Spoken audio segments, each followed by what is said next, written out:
The German jet that smashed into the French Alps was apparently crashed deliberately. We're continuing to follow this story right here on America's Forum. Good morning, I'm Miranda Khan, and this story tops your Newsmax Now update. French prosecutor Bryce Robin now says the co-pilot on that Germanwings flight intentionally set the plane into its descent into the mountains.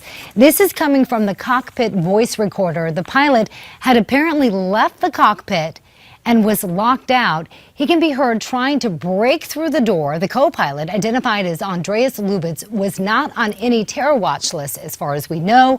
150 people are presumed dead after the plane hit the mountains, including 3 Americans. And we'll continue to follow this story, bringing the very latest developments right here on Newsmax. Strong storms in Oklahoma are now being blamed for at least 1 death. Tornado. 527.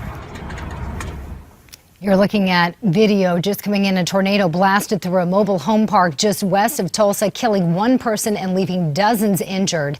Severe weather also hit the Oklahoma City area, including the town of Moore, where a tornado killed 24 people 2 years ago. The Army sergeant who spent years in Taliban hands now could spend the rest of his life in a military prison. BERGDAHL is now facing charges of desertion and misbehavior before the enemy for leaving his post back in 2009. That second charge is a more serious one.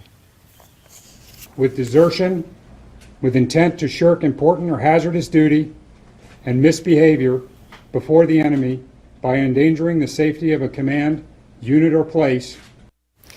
BERGDAHL was held for 5 years by the Taliban before being released in a prisoner swap last spring. The House has a new budget plan. Speaker John Boehner and his top lieutenants were able to get a plan approved that cuts spending by $5.5 trillion over the next decade. The Senate's expected to vote on its own budget plan later today or early tomorrow.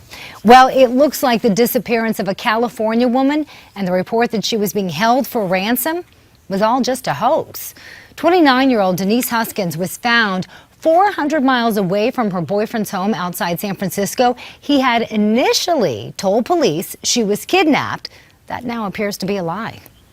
Devoting all of our resources, 24 hours a day, on what I will classify as a wild goose chase.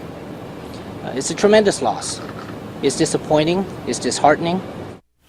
Huskins and her boyfriend, Aaron Quinn, are now targets of an investigation. We'll have another Newsmax Now update coming your way in 30 minutes.